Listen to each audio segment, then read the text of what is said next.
दीपको पर्व दीपावली र हर्षोल्लासको पर्व दीपावलीको पावन अवसरमा मानसखण्ड पुनर्जागरण मञ्चद्वारा आयोजना गरिएको मानसखण्डमा शक्ति साधना अथवा मानसखण्ड प्रवचन श्रृङ्खलाको यस कार्यक्रममा उपस्थित सम्पूर्ण महानुभावहरूलाई सर्वप्रथम त दीपावलीको मङ्गलमय शुभकामना व्यक्त गर्न चाहन्छु। र दीपावलीका कुरा गर्दा हामीले सुरुमा यम पञ्चक भनेर भनिन्छ। यम पञ्चक भन्ने बित्तिकै 5 दिनलाई यम पञ्चक भनिन्छ। यी 5 दिन मध्ये कार्तिक कृष्ण पक्षको त्रयोदशी, चतुर्दशी, अमावस्या, प्रतिपदा र द्वितीया यी 5 दिन यम पञ्चकका रूपमा रहने गर्दछन्। र यी 5 दिनमा दीपावली 5 दिनको दीपावली हुन्छ र पूजा गर्ने विभिन्न प्रकृतिको, संस्कृतिको, मानवको तथा पशु पक्षी इत्यादिको सम्मान गर्ने, पूजा गर्ने पर्वका रूपमा दीपावलीलाई लिइन्छ। र दीपावलीमा पहिलो दिन कागको पूजा गरेर चराचुरुङ्गीहरू, पक्षीहरूको सम्मान गर्ने कुरा आएको छ भने दोस्रो दिन जसलाई नरक चतुर्दशी भनेर भनिन्छ र यसलाई कुकुर पूजाको रूपमा पनि पूजा गर्ने चलन छ, कुकुर तिहार पनि भनिन्छ। नरक चतुर्दशी नरकासुर नामको असुरलाई श्रीकृष्णले वध गरेको हुनाले मारेर भक्त श्रद्धालुहरूको रक्षा गरेको सम्झनामा नरक चतुर्दशी मनाइन्छ। नरकासुरलाई मारेको सम्झनामा पूजा गरिन्छ भने यसलाई छोटी दीपावलीका रूपमा पनि लिइन्छ र यसै दिन कुकुरको पूजा गर्ने चलन पनि रहेको छ। वेदले भन्छ गोभ्य नमः गाईलाई नमस्कार छ, स्वभ्यो नमः कुकुरलाई नमस्कार छ, काकेभ्यो नमः भनेर कागलाई नमस्कार गरेको पाइन्छ। कुकुर, काग इत्यादिलाई नमस्कार गरेका यी प्रसङ्गहरू शास्त्रहरूमा पाइन्छन् भने यो ते स्वानो रक्षतारो भनेर अथर्ववेदले भन्छ कुकुरको रक्षा गर, कुकुरको रक्षा गर भनेर वेद इत्यादिले पनि भन्ने गरेको हामी पाउने गर्दछौँ। वेद इत्यादिले पनि कुकुरको रक्षा गर्ने चर्चा गरेको छ। कुकुरलाई जुन कुकुर तिहार छ यसको मुख्य रूपमा कुकुर धर्मराजको रूप धारण गरेको, पाण्डवहरूको साथमा गएको र धर्मराजको रूप जुन थियो त्यही नै कुकुरका रूपमा आएको प्रसङ्ग महाभारतमा हामी पाउने गर्दछौँ। पाण्डवहरूको परीक्षाको लागि उनको साथमा लागेको कुकुर पछि पछि लागेर गयो। अन्तमा पुगेपछि पाण्डवका र द्रौपदी, कुन्ती लगायत ती सबै एक स्तरमा पुगेपछि, एक स्थानमा पुगेपछि उनको परम गति प्राप्त भयो। र पाण्डवहरूको स्वर्गारोहणको मार्गको कुरा गर्दा मानसखण्डकै बाटो गएर कैलाशबाट स्वर्गारोहण गएको कुरा महाभारत, रामायण इत्यादि ग्रन्थहरूमा उल्लेख गरेको पाइन्छ। त्यसरी यो मानसखण्ड क्षेत्र आफैमा स्वर्गारोहणको बाटो पनि हो। पाण्डवहरूले गएका बाटाहरू कुन्ती साहुका रूपमा आज पनि मानसखण्डको शिरमा दार्चुला, दार्चुलाको माथि कुन्ती साहु भन्ने ठाउँ छ। कुन्तीले त्यहाँबाट परमधाम गएको प्रसङ्ग आज पनि कुन्ती साहुका नाममा कैलाश मानसरोवरको मार्गमा पर्ने गर्दछ।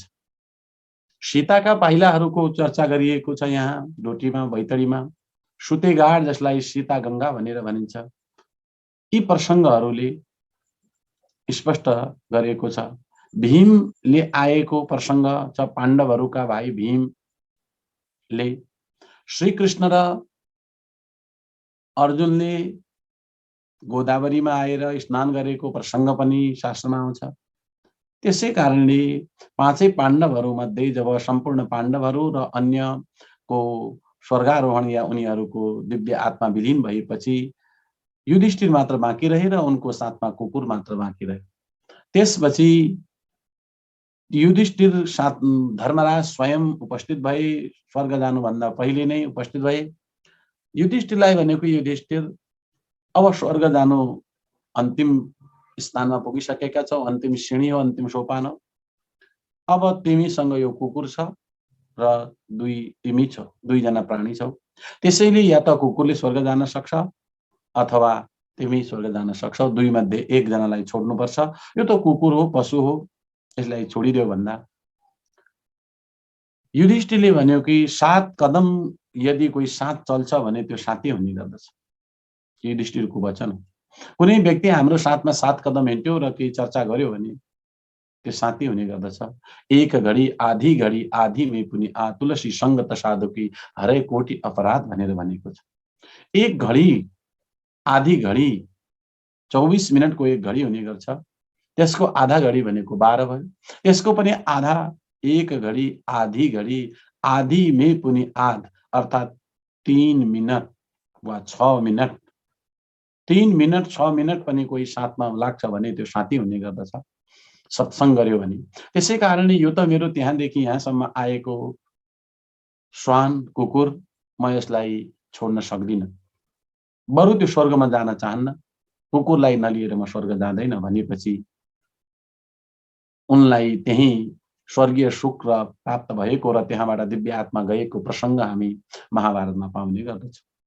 यसरी कुकुरका रूपमा आएका इन्द्र स्वर्गका राजा साक्षात धर्मराज आफै प्रकट भई धर्मराजको रूपमा जो आएका थिए, यमराजको रूपमा आएका थिए। त्यसैले कुकुरलाई धर्मराजको अवतारका रूपमा पनि मानिन्छ।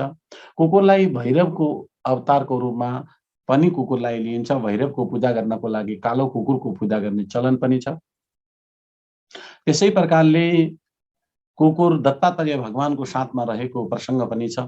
दत्तात्रेय भगवानको साथमा कुकुर रहेका प्रसङ्गहरू पनि रहेका छन् र कुकुर आफैमा एउटा वफादार प्राणी पनि हो र कुकुरको विशेषता हो उसलाई उसको नाकमा घ्राण शक्ति धेरै बलियो हुन्छ। त्यसैले कुकुर सुँग्ने शक्ति बलियो भएको हुनाले कुकुर आफैमा एउटा पूजनीय, आफैमा एउटा माननीयका रूपमा लिइन्छ। कुकुरलाई सबैले आफ्नो तरिकाले सम्मान गर्ने गर्छन्, मान्ने गर्ने गर्दछन्, पूजा गर्ने गर्दछन्। प्रत्येक जाति, प्रत्येक क्षेत्र, प्रत्येक धर्मले सनातन हिन्दू धर्ममा त कुकुरलाई माला लगाएर, टीका लगाएर वा सम्मानका रूपमा पूजा गरिन्छ भने अन्य व्यक्तिहरूले पनि कुकुरको सम्मान गरेको हामी पाउने गर्दछौँ। कुकुर फेरि दुई प्रकारका, एउटा मांसाहारी र एउटा मांसरहित। एउटा कुकुर हुन्छ जसले मासु खान्छ। यद्यपि कुकुरको प्रजाति नै दाँत तिखा भएको हुनाले पानीलाई चाटेर खाने हुनाले कुकुर आफैमा मांसाहारी जीव हो। तर कुकुर संसारमा हेर्दा एउटा मांसाहारी कुकुर पाइन्छ र एउटा शाकाहारी कुकुर पाइन्छ।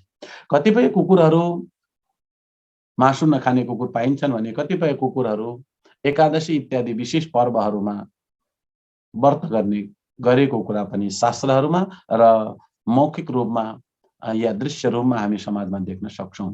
यस प्रकारले कुकुरको आफ्नै महत्त्व छ। यो स्वामी भक्तका रूपमा छ र कुकुरलाई सामान्यतया कुकुर पशुहरूमा सबैभन्दा निकृष्ट रूपमा पनि मानिन्छ। हामी गाली दिँदा पनि कुकुर जस्तो भनेर भन्छौँ। यति हुँदाहुँदै पनि कुकुर सम्मानको अधिकारी छ। किन त? किनभने कुकुरले मानवको सेवा गरेको छ। कुकुर स्वामीको परम भक्त हुन्छ। नीति श्लोकहरूमा त श्वान निद्रा तथैव च भनेको छ। कुकुरको जस्तो निद्रा कुकुर जस्तै बन्नुपर्छ भनेको छ। बकुल्ला जस्तै बन, कुकुर जस्तै बन भनेको छ। अर्थात् कुकुर नबन कि कुकुरको स्वभाव कम सुत्ने बन भनेर शास्त्रले, नीतिहरूले कुकुर जस्तै बन्नुपर्ने, कुकुरको जस्तै निद्रा, कुकुर जस्तै नभएर कुकुरको जस्तै निद्रा हुनुपर्छ भन्ने शास्त्रीय वचनहरू रहेका छन्। यसरी शास्त्रहरूमा कुकुर पूजाको आफ्नै विशेष महत्त्व रहेको छ र एक वर्षमा एकचोटि कुकुरको पूजा गर्ने, सम्मान गर्ने पर्वका रूपमा कुकुर तिहारलाई हामी लिने गर्दछौँ। यस प्रकारको यो कुकुर तिहार अथवा नरक चतुर्दशीलाई शास्त्रले दीपदानको रूपमा यमराजलाई दियो जलाउनु पर्दछ। यो नरक चतुर्दशीको दिन भनेर शास्त्रले भनेको छ। शास्त्र अनुसार 5 प्रकारको दीप हुने गर्दछ। 5 दिन जलाउनुको अर्थ के हो त? 5 प्रकारको अग्नि हुने गर्छ, उज्यालो हुने गर्दछ। एउटा सूर्य, चन्द्र, अग्नि, सूर्य, चन्द्र, अग्नि, त्यसपछि दीप दियो भयो। त्यसपछि आत्मदीप भनेर आत्माको हामी भित्र रहेको जो ज्ञानको दीप हो त्यसलाई, त्यसैले अप्पदीप भनेर बुद्धमा पनि, बौद्ध धर्ममा भनिन्छ। आत्मदीप, भागवतमा आत्मदीप प्रज्वलित गर भन्ने कुरा भागवतमा आउने गर्छ। आत्माको दियो जलाऊ, बाहिरी संसारको दियो जले जस्तै आत्माको दियो जलाएर जसरी दियोले सबैलाई उज्यालो दिइरहेको छ, त्यसै प्रकार तिमी पनि आत्माको दियो जलाएर सबै आत्माहरूलाई प्रज्वलित गर्ने काम गर, ज्ञान दिने काम गर, सबै आत्माहरूलाई जलाउने काम गर, उनीहरूको हृदयमा सत्मार्ग, सद्धर्म, सत्कर्म, सद्विचार, सद्भावना भर्ने गर, आत्मदीपलाई आफ्नो आत्मदीप प्रज्वलन गर भनेर शास्त्रले भन्छ। यी 5 प्रकारका दीपहरू, आत्मदीप, दीप, अग्नि, सूर्य, चन्द्र जसले उज्यालो दिइरहेको छ, यिनीहरूकै प्रत्येक पञ्च जो भन्छौँ हामी 5 दिन यम पञ्चक भनेर, यी 5 दिनमा आफ्ना यी कुराहरूलाई, यी दीपहरूको सम्मान गर्नुपर्दछ भन्ने अर्थमा यिनीहरूले अर्थ्याएको पाइन्छ। यो दीपावलीको आध्यात्मिक अर्थ नै के हो भने असतोमा सद्गमय, तमसोमा ज्योतिर्गमय, मृत्युर्मा अमृतम गमय। असत्यबाट सत्यतिर लाग, असतोमा सद्गमय, असत्यतिर नलाग, सत्यतिर लाग। तमस अन्धकारबाट उज्यालोतिर लाग, अन्धकार छोडिदेऊ, उज्यालोतिर लाग। मृत्युर्मा अमृतम गमय, मृत्युबाट अमरतातिर लाग। वेदले उद्घोष गरेको छ।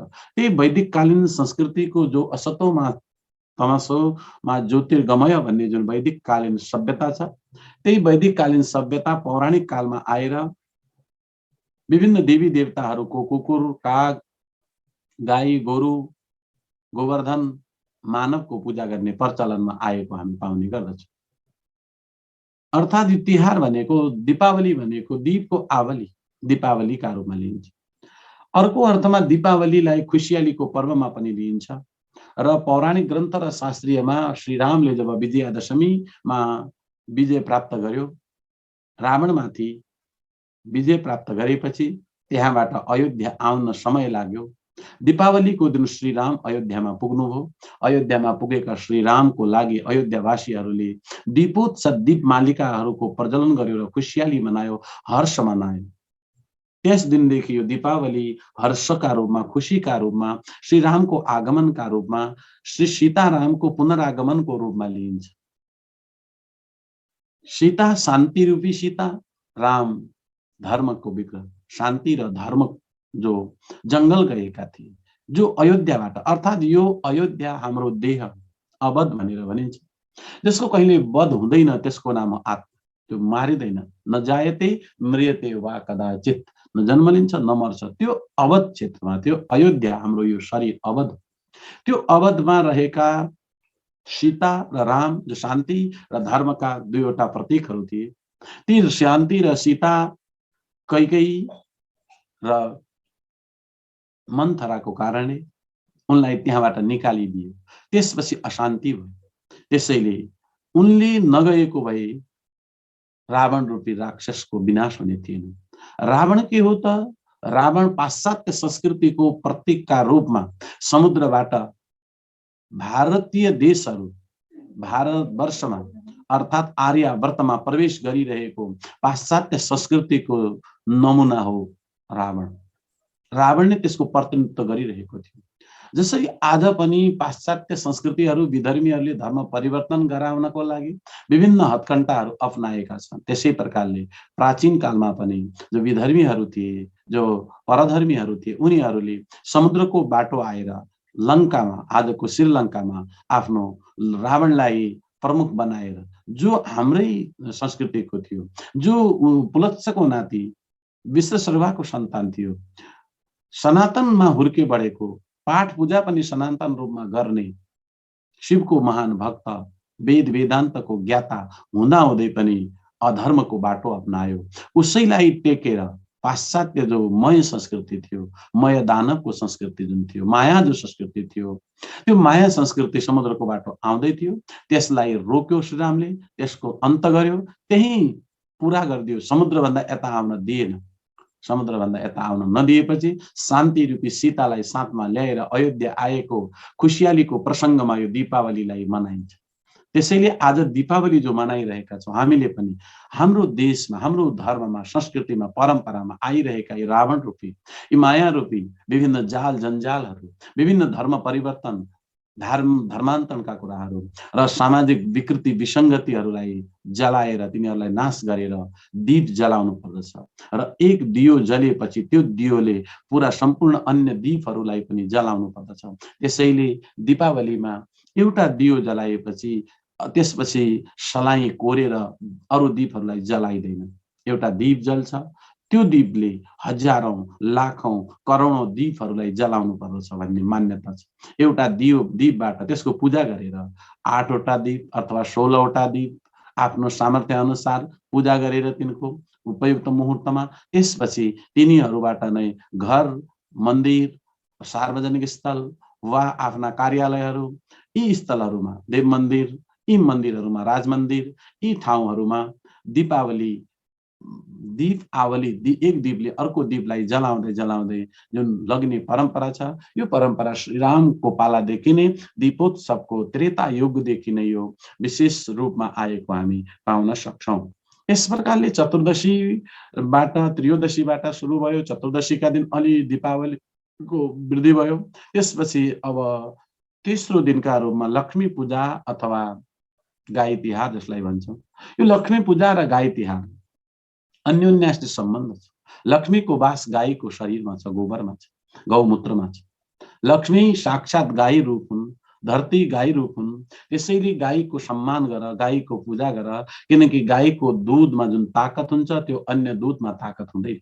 यद्यपि दूध दिने प्राणीहरू भैँसी छ, बाख्रो छ, हर्ना छ, ऊँट छ, अन्य पनि चौरी छ, विभिन्न प्रजातिहरू रहेका छन्।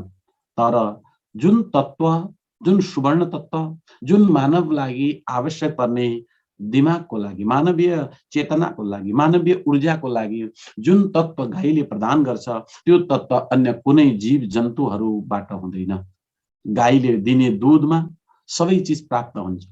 त्यसैले पञ्चगव्य गाईकै मनाइन्छ। त्यो पनि परम्परागत रूपमा जो स्थानीय गाई हो त्यसको पञ्चगव्य नै बनाउने चलन छ। किन यो चलन मात्र होइन, यो वैज्ञानिक तथ्य पनि हो। पञ्चगव्य प्राशन गर्नाले यदस्तिगतम पापम देहे तिष्ठति मामके, मान्छेको हड्डी भित्र रहेको त्यो पाप, त्यो ताप, त्यो संकट, त्यो कष्ट, दुःख, त्यसलाई पञ्चगव्यले दूर गर्ने गर्दछ। पञ्चगव्यद्वारा त्यो दूर हुने। त्यसैले पाप के हो त? ताप के हो त? अशक्त हुनु नै ताप र पाप पनि। त्यो अशक्तलाई शक्तिमा बदल्ने तत्त्व भनेको पञ्चगव्य भित्र छ, जसको लागि मात्रा तोकेको छ। कति दूध, कति दही, कति घिउ, कति गोमूत्र, कति गोबर, त्यसको मात्रा तोकिएको छ। साथसाथै कुन गाई, कालो गाई, रातो गाई, कपिला गाई, यी गाईहरू पनि तोकिएका छन्। यसरी गाईको महत्त्वलाई प्राचीन कालदेखि वेदमा गाईको महत्त्वलाई तोकेको छ भने गोभ्य श्रीमतीभ्य सौरभी एव च नमो ब्रह्मसुताभ्यश्च पवित्राभ्यो नमो नमः। गाईको यो महत्त्व वैदिक कालदेखि छ। पौराणिक कालमा आएर श्रीकृष्णले त्यसलाई वृद्धि गरेको छ। गाईको महत्त्वको कुरा गर्दा श्रीरामको जन्म, श्रीरामका पूर्वजहरूले नन्दिनी गाईको उपासना गरेको त्यो ठाउँ, त्यो भूमि, दिलीप राजाले त्यो तपस्या गरेको गाईको, जहाँ गाई गइरहेको छ त्यसको पछाडि पछाडि गएर जमिनमा गोबर पर्न नदिएर गाईको सेवा गरेको यो भूमि आज पनि मानसखण्डको शिरमौरका रूपमा गएको दिपायल भन्ने ठाउँमा, डोटीको दिपायल सिलगढी जसलाई भन्छौँ, त्यसको नामले दिपायलको नाम दिलीप राजाको भूमि, दिलीपले नन्दिनीको पूजा गरेको भूमि। यस्ता श्रीरामले गरे, श्रीरामका पूर्वजहरूले गाईको पूजा गरेको, गाईको सम्मान गरेको त्यो गाई पूजा हो। त्यसपछि कृष्णको चरित्रमा आउँदा उनले गरेको गाईको सम्मानको पूजा पनि छ, गौ पूजा या गाई तिहार त्यसलाई भनिन्छ। अर्को रूपमा परशुरामका बुवाले गाई, कामधेनु गाईको जुन पूजा गरेको थियो, कामधेनुबाट सहस्रबाहु अर्जुनका सम्पूर्ण सैनिकहरूलाई भोजन, आवास इत्यादि, आवास व्यवस्था, भोजन इत्यादिको व्यवस्था गरेको प्रसङ्गबाट पनि त्यो जमदग्नि तीर्थ, जामदग्नि परशुरामको तीर्थ पनि हामी तपाईकै मानसखण्ड क्षेत्रको डडेलधुरा जिल्लाको भित्री मधेसमा पर्ने गर्दछ, जहाँ यो कामधेनु गाईको थियो। परशुरामका बुवाले रहेको जमाडी गाड भनेर बैतडीमा छ, जमदग्नि ऋषिले तपस्या गरेको त्यो भूमि यस्तो पवित्र, गाईको रक्षा गर्ने। त्यसैले यो गोपाल, गोलोक, गोविन्द यी कुराहरू हाम्रो यहाँ आएका छन्। यसरी गाईको महत्व, गाईको शरीरमा 33 कोटी देवता, 33 कोटी भनेको के त? 33 कोटी भनेको करोड नभएर 33 प्रकारका देवता। माता रुद्राना, रुद्र की माता वसुहरू, वसु, रुद्र, आदित्य, इन्द्र, कुबेर, वरुण, लक्ष्मी, सरस्वती इत्यादि जति देवी देवताहरू छन्, ती सम्पूर्ण देवी देवताहरू गाईको शरीरमा रहन्छन्। गाईको शरीरसँग उनको सम्बन्ध छ। गाईसँग तिनको सम्बन्ध रहेको हुनाले ती देवी देवताहरू प्रत्येक खुरमा, सिङमा, पुच्छरमा, गोमूत्रमा, गोदधीमा रहने गर्छन्। त्यसैले यो दीपावलीको दिन विशेष रूपमा पूजा गरेर गाईको सम्मान गर भनेको। किनकि हामी कृषि प्रधान देशका हौं, कृषिमा निर्भर छ यो संसार नै। कृषि गाईसँग सम्बन्धित छ र गाई भनेको धरती पनि। यो गाईको पूजा फेरि नेपालीहरूको त जन्मजात गुणका रूपमा गाईलाई राष्ट्रिय जनावरको रूपमा लिएको छ। गाईको पूजा गर्ने परम्परा गोपाल वंशीहरूले, काठमाडौँमा राज्य गरेका गोपाल वंशीहरूको नाम नै गोपाल, गाईको पालन गर्ने हुनाले गोपाल वंशी, जसले काठमाडौँ खाल्टोमा राज्य गरेको थियो। गोर्खाली भनेर जुन छ, गाईको रक्षा गर्ने गोर्खाली, गाईको रखवाली गर्ने गोरक्षनाथ, यो परम्परा नेपाली सभ्यतामा, नेपाली संस्कृतिमा, नेपाली जनजीविकामा रहेको छ। आज पनि गाईको लागि दिलो ज्यान दिने व्यक्तिहरू रहेका छन्। यसकारण यो गाई पूजा, गाई लक्ष्मीका रूपमा, गोबरको पूजा, गोबरले लिप्नाले त्यहाँ लक्ष्मीको वास हुन्छ। त्यहाँ भएका विभिन्न प्रकारका कीटाणुहरू नष्ट भएर जान्छन्। गौमूत्र पान गर्नाले शरीरभित्र रहेका कीटाणुहरू नाश हुने गर्दछन्। शरीरभित्र रहेका त्यो कीटाणु जसलाई हामी अर्को भाषामा भूत प्रेत भन्न सक्छौं, तिनीहरू नष्ट भएर जान्छन्। दिलो दिमाग स्वच्छ हुने गर्दछ। गाईको दूधमा, गाईको दहीमा, गाईको घिउमा, गाईको घिउलाई शास्त्रले अमृत भनेको छ। त्यो अमृत, गाईको दूध बालकको लागि आमा पछिको सबैभन्दा उत्तम दूध मानिएको छ। दिमागको वृद्धिको लागि दैनिक गाईको दूध सेवन गर्नाले मस्तिष्क बढ्ने गर्दछ। दिमागको वृद्धिको लागि गाईको दूध, गाईको घिउ, गाईको दहीको पान गरिन्छ।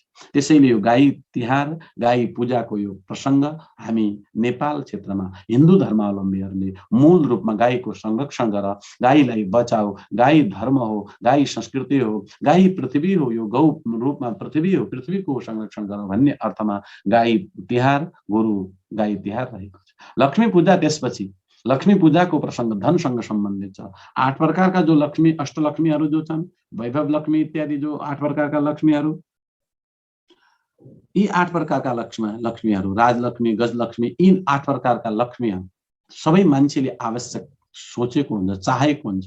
सन्तान लक्ष्मी, सन्तान चाहन्छ सबैले।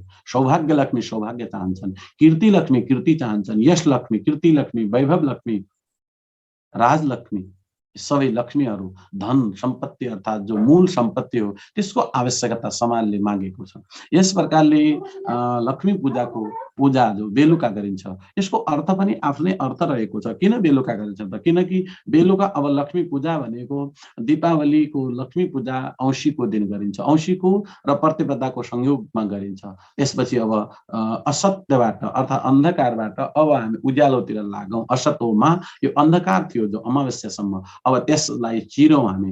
दियो जलाएर हामी के भन्न खोजिएको छ त? त्यहाँ अन्धकार जतिसुकै भए पनि रहन सक्दैन, त्यसैले दियो जलाइन्छ। यो दियो के हो त? आत्मदीप जलाऊ र यसबाट अगाडि मानवता, अगाडि आफ्नो यो प्रकृतिको, यो जमिनको, गोवर्धनको पूजा गर, प्रकृतिका आत्म पूजा गर, आत्मदीप जलाऊ भनेर दीपावलीको तेस्रो दिन, भाइटिकाको दिन आत्मदीप जलाउने प्रसंगमा थियो। त्यसैले नेवारहरूले महपूजा भनेर पूजा गर्ने गर्छन्, आफ्नो पूजा गर।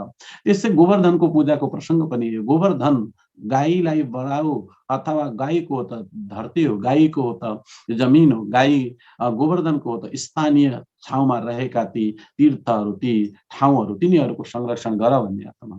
यसरी बेलुका पछि लक्ष्मीको अदृश्य रूपमा रहेको त्यो सर्वशक्ति जस बिना संसार चल्न कठिन छ। यद्यपि धन सबै चिज होइन, धनले मात्र सबै चिज हुने होइन। धन नभई नहुने तत्त्व होइन, तर धन आवश्यक छ। बिना सम्पत्ति, बिना लक्ष्मी मानव अगाडि बढ्न सक्दैन। विश्वको उन्नति र प्रगतिको लागि धनको आवश्यकता पर्दछ। धन प्रत्येक मान्छेले कमाउनु पर्दछ र कमाउन जान्नु पनि पर्दछ। कमाएर मात्र हुँदैन, सम्पत्ति हो। लक्ष्मी पूजाको दिन त्यसैले जो हामी पूजा गर्ने गर्दछौँ, लक्ष्मीको साथमा रहेको गणेश र सरस्वतीको अर्थ के हो त? किन लक्ष्मीको साथमा गणेश र सरस्वती किन राखिए त? किन लक्ष्मीको साथमा उल्लु राखिएन? किन लक्ष्मीको साथमा गणेश र सरस्वतीको तस्विर सहित हामी पूजा गर्ने गर्छौँ? यसको आफ्नै आध्यात्मिक रहस्य छ। आजसम्म हामीले यही पूजा गरिरहेका छौँ। एकल लक्ष्मीको पूजा गरिँदैन। एकल लक्ष्मी सम्पत्ति मात्र आयो भने त्यो सम्पत्ति जसरी पनि कमाउन सकिन्छ। सम्पत्ति त सबैले कमाउँछ। एक पेट यदि कागले पनि त एक पेट भरेको हुन्छ। कागले पनि एक पेट भरेको छ र नराम्रो गलत कर्म गरेर पनि मान्छेहरूले पैसा कमाएका छन्। यसरी सम्पत्ति कमाउनु ठुलो कुरा होइन। लक्ष्मी पूजाले सिकाइरहेको छ कि सम्पत्ति कमाएपछि त्यसको सदुपयोग गर्न जान्नु पर्दछ। त्यसका लागि मान्छेले समयमा विवेक पुर्याउनु पर्दछ। विवेकको प्रतीक हो गणेश। गणेशको पूजा गरेर हामी विवेक, दूरदृष्टि, गणेशका आँखा साना, दूरदृष्टि राख्नुपर्छ। कान सबैका कुरा सुन्नुपर्छ र आएका कुराहरूलाई पेट गणेशको लामो छ, ठुलो छ, भुँडी छ। कारण के हो त? कि गणेशले हामीलाई विवेक दिइरहेको छ। सम्पत्तिको सदुपयोग गर्न जान्नु नै लक्ष्मी पूजा हो। सम्पत्ति कमाउनु ठुलो कुरा होइन, तर त्यो कमाएको सम्पत्तिलाई कसरी त्यसको प्रयोग गर्ने, कसरी उपभोग गर्ने, कहाँ कहाँ वितरण गर्ने, कसरी रक्षा गर्ने, कसरी वृद्धि गर्ने, कसरी उपभोग गर्ने कुराहरू लक्ष्मी पूजाले हामीलाई सिकाइरहेको छ। त्यसैले लक्ष्मी पूजा, लक्ष्मीको साथमा गणेशको पूजा छ। गणेशको साथसाथै सरस्वतीको पनि पूजा छ। अब समृद्धि मात्र आएर पुग्दैन, वाणीमा पनि सरस्वती ज्ञानकी देवी। त्यसैले लक्ष्मी पूजाको दिन सरस्वतीको पनि पूजा, साथसाथै गणेशको पनि पूजा, अनि मात्र सरस्वतीको लक्ष्मीको पूजा। लक्ष्मी स्थिर लक्ष्मी, स्थिर लक्ष्मी जो छ त्यसको पूजा छ। चञ्चल हो लक्ष्मी त, एक ठाउँबाट अर्को ठाउँमा जाने। सम्पत्ति हामी तपाईँ कसैको पनि होइन। आजको हामीसँग रहेको जुन सम्पत्ति छ, हिजो कसै अर्कोको थियो, आज हामीसँग आयो। हामीसँग आएको त्यो नोट हिजो कसै अर्काको हातमा थियो, आज हामीसँग आयो। हामीले त्यसलाई सुरक्षित राखेर यदि बन्द गरिदियो भने त्यसबाट सम्पत्ति हुँदैन, त्यसबाट त्यो नष्ट हुन सक्छ। त्यसैले त्यसलाई चलाउनु पर्छ। चञ्चल हो। चञ्चल भनेको धन सम्पत्ति जति चल्दै गयो त्यति उन्नति हुन्छ। यसलाई लुकाएर, थन्क्याएर, बन्द गरेर राखिँदैन।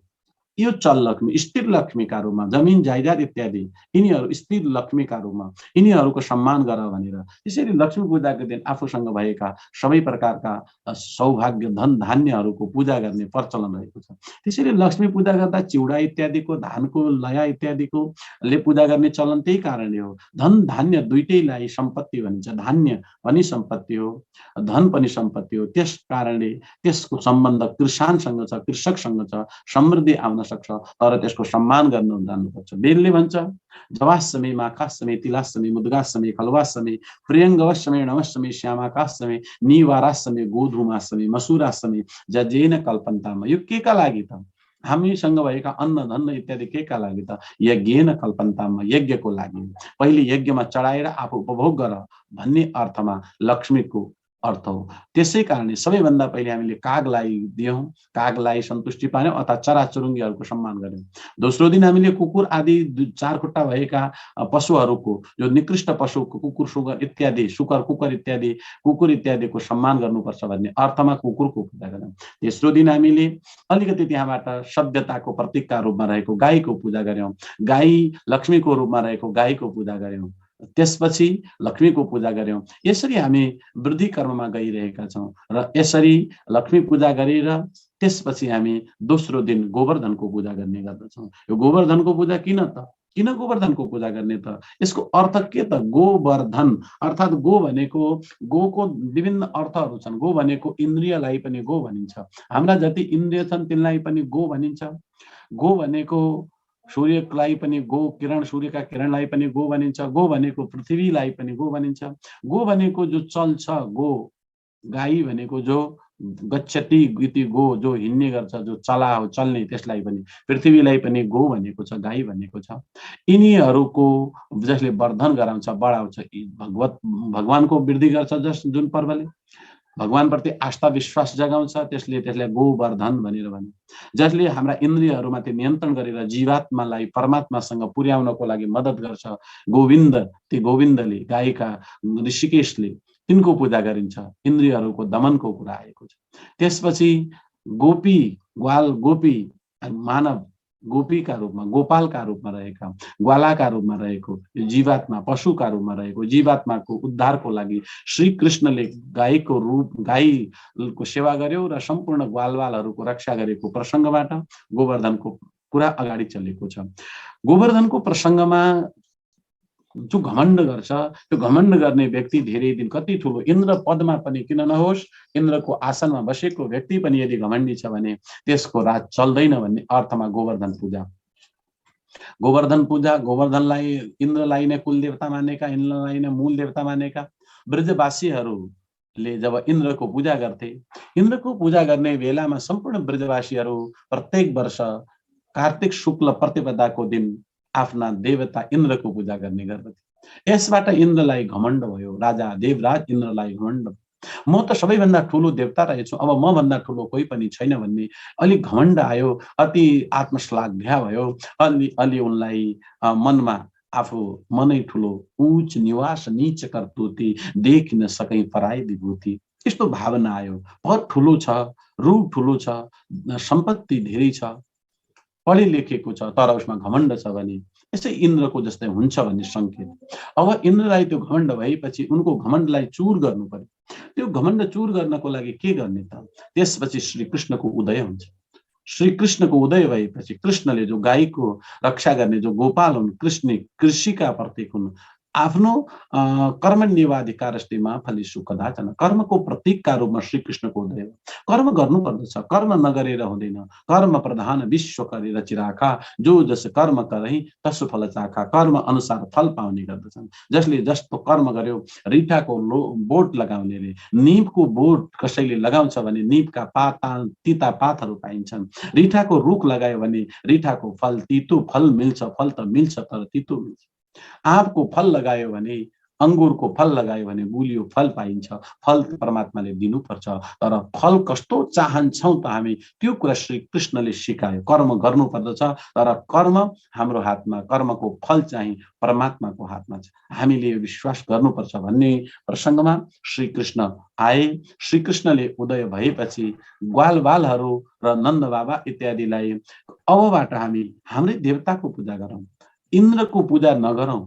आफ्ना बुवा नन्दसँग भन्यो, पिताजी आजबाट हामी यो गोवर्धनको पूजा गरौँ। यो गोवर्धन साक्षात परमात्मा हो, भगवान हो। यसले हामीलाई सब दिएको छ। जसले मान्छेका इच्छा आकांक्षाहरूलाई पूरा गर्छ त्यो नै भगवान हो, त्यो नै देवता हो, त्यो नै सर्वशक्तिमान हो। हाम्रा इच्छा चाहनाहरू जसले पूरा गरिदिन्छ त्यो नै हो। आमा बुवालाई किन मातृदेवो भव भनेर भन्यो?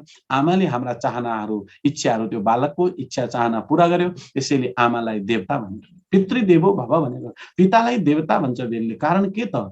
पिताले हाम्रा इच्छा चाहनाहरू, हाम्रा जिज्ञासाहरू, चाहनाहरू पूरा गरिदियो। त्यसपछि आचार्य देवो भव भनेर भन्यो। आचार्यले हाम्रा ज्ञान दिएर, हाम्रा गुरुले ज्ञान दिएर तेस्रो नयन उपनयन गरिदियो, तेस्रो आँखा खोलिदियो। र दुई आँखा आमा बुवाले खोल्यो, तेस्रो आँखा गुरुले खोल्छ, उपनयन खोलिदिन्छ। यसैले देवता भनेको छ, साक्षात देवताका रूपमा मानिएको छ। यस कारणले श्री कृष्णले ग्वालबालहरू आफ्ना बुवालाई भनेको, पिताजी यो साक्षात देवता हो। गोवर्धन पर्वले नदिने कुरा केही छैन। स्याउला सुत्ता दिन्छ, हाम्रो गाई वस्तुहरूको लागि घाँस दाउरा दिन्छ, दाउरा जलाउनको लागि दिन्छ। त्यसपछि ढुङ्गा माटो दिन्छ, ढुङ्गाहरू दिन्छ। यसले नदिने के छ त? गोवर्धन पर्वले हामीलाई नदिने केही पनि छैन। त्यसै कारणले त्यो गोवर्धन पर्वतको पूजा गरौँ भनेर आफ्ना पिता लगायत सबै बालबालहरूलाई सम्झाए। सबै सयाना थिए। श्रीकृष्ण त मात्र 7 वर्षका थिए। ज्ञान बढी थियो तर आयुले त कनिष्ठ थिए। उनीभन्दा जेठा थिए, वरिष्ठ थिए, ठुला थिए, बुढा थिए, सयाना थिए, ज्येष्ठ नागरिकहरू थिए।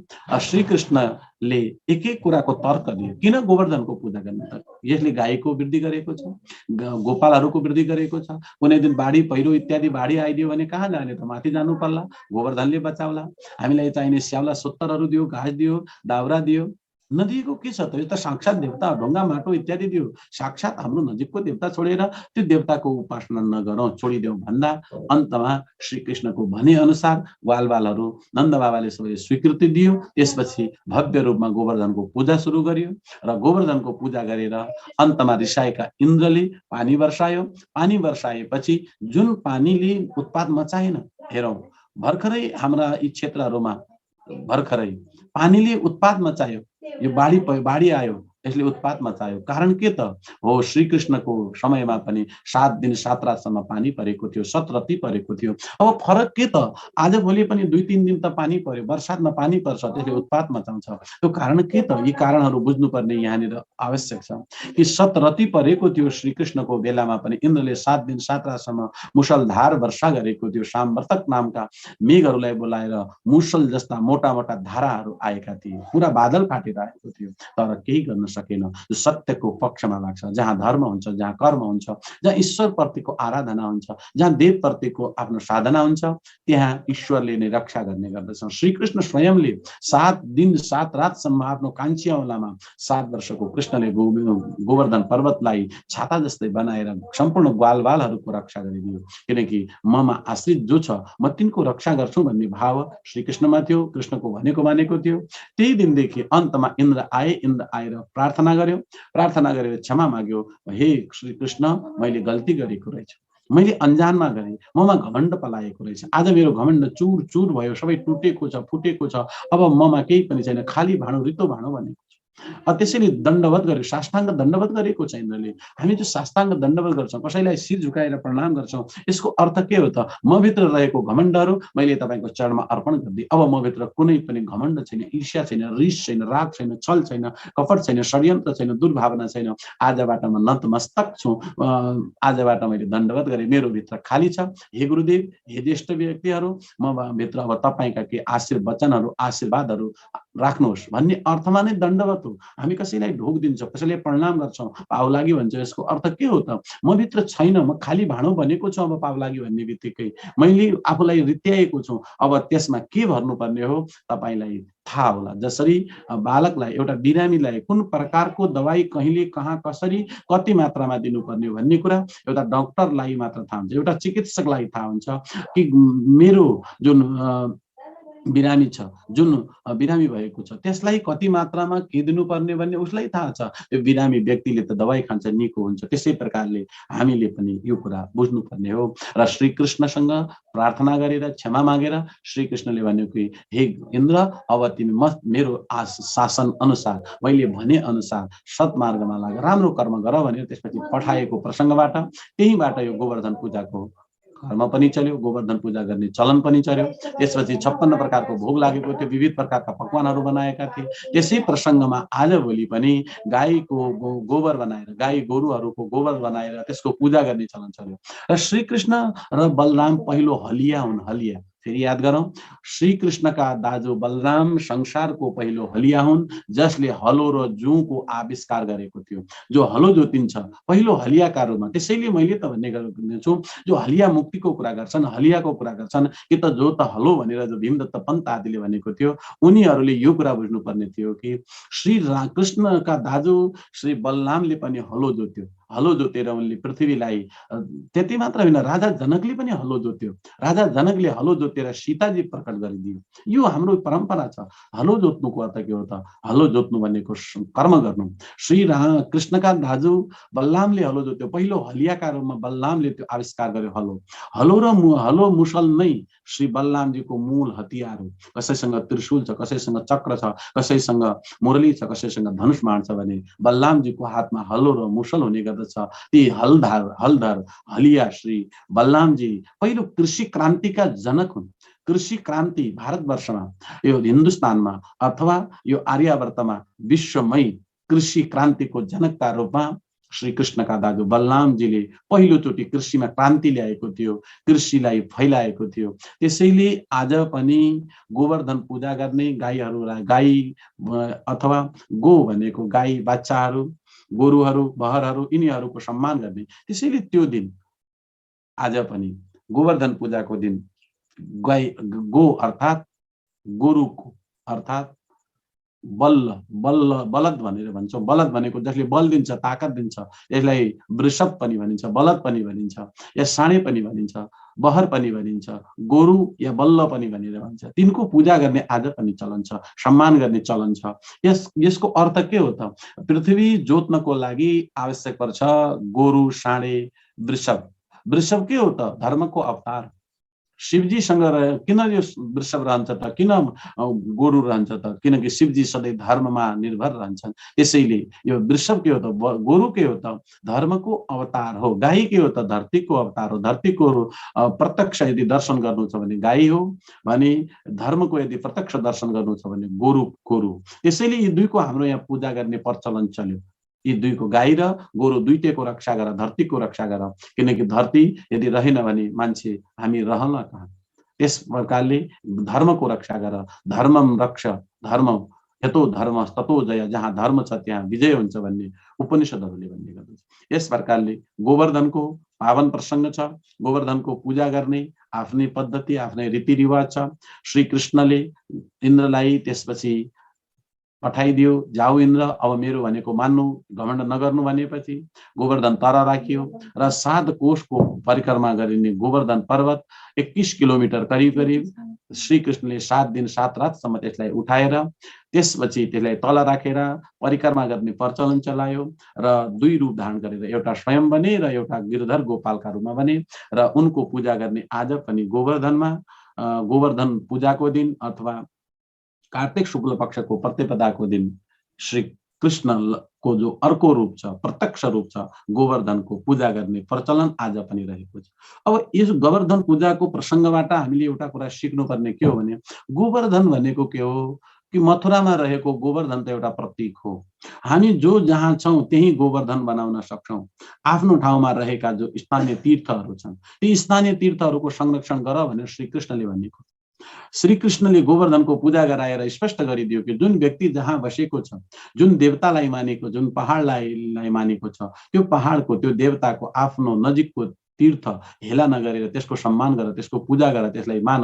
त्यही छ तिम्रो देवता, त्यही गोवर्धन बनाऊ, घरमै गोवर्धन बनाऊ र गोवर्धनको पूजा गर भन्ने अर्थमा, गाईको वर्धन गर, गाईकोलाई बढाऊ भन्ने अर्थमा गोवर्धनको पूजा गराएर श्री कृष्णले, बलरामले दुनियाँलाई सिकायो, कृषि गर, हलो जोत, कुटो कोदालो लिएर संसारको पेट भर। किनकि यो कृषिको समय पनि हो। यो समयमा धान इत्यादि काटिने, मकै इत्यादि काटिने, अन्न भित्र्याउने समय भएको हुनाले पनि धन धान्यको रूपमा यो गोवर्धन पूजा लगायत हामी अहिले चर्चा गरेका काग तिहार, कुकुर तिहार, गाई तिहार, त्यसपछि लक्ष्मी पूजा र गोवर्धनको प्रसङ्ग यस प्रकार रहेको छ। अब भाइ टिका, जसलाई मानस खण्डतिर दुत्या भनेर भनिन्छ, भाइ टिका, भैया दूज भनेर भारततिर भनिन्छ, भ्रातृ द्वितीया, यम द्वितीया पनि जसलाई भनिन्छ, यसको आफ्नो विशेष महत्त्व छ। यमराजले यमुनासँग टिका थाप्न आएका प्रसङ्गहरू छन्।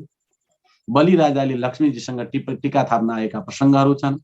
त्यस प्रकारले अन्य पनि विभिन्न प्रसङ्गहरूको चर्चा हामी आगामी कार्यक्रममा गर्नेछौँ। अवश्य श्रवण गर्नुहोला। र आज हामी विशेष दीपावली विशेष शक्तिको आर्जन गर्ने पर्वका रूपमा रहेका थियौँ र दीपावलीको दिन गरिने अन्य कर्महरू जस्तै ओखर इत्यादि फोर्ने, देउसी भैलो गाउने, यो प्रसङ्ग, देउसी के हो, भैलो के हो, यो प्रसङ्ग हामी अवश्य पनि दीपावलीको भाइ टिका विशेष जुन कार्यक्रम होला त्यो दिन गर्नेछौँ। अहिलेलाई हामी अब कार्यक्रमको अन्तमा पुनः दीपावलीका यी 5 दिनमध्ये कुकुर तिहार, काग तिहार, भाइ टिकाको पूर्व दिनको सन्ध्यामा गोवर्धन पूजा, लक्ष्मी पूजा इत्यादिका प्रसङ्गसहित अहिलेलाई म पुनः यहाँहरू जो सुनिरहनु भएको छ, हेरिरहनु भएको छ, यहाँ सबै महानुभावहरूलाई भाइ टिकाको, तिहारको, त्यसपछि आउँदै गरेको छठ एवं मानसखण्डतिर मनाइने विभिन्न जात पर्वहरूको पावन मङ्गलमय शुभकामना व्यक्त गर्दै अहिलेलाई आफ्नो बाणी यही विराम दिन चाहन्छु।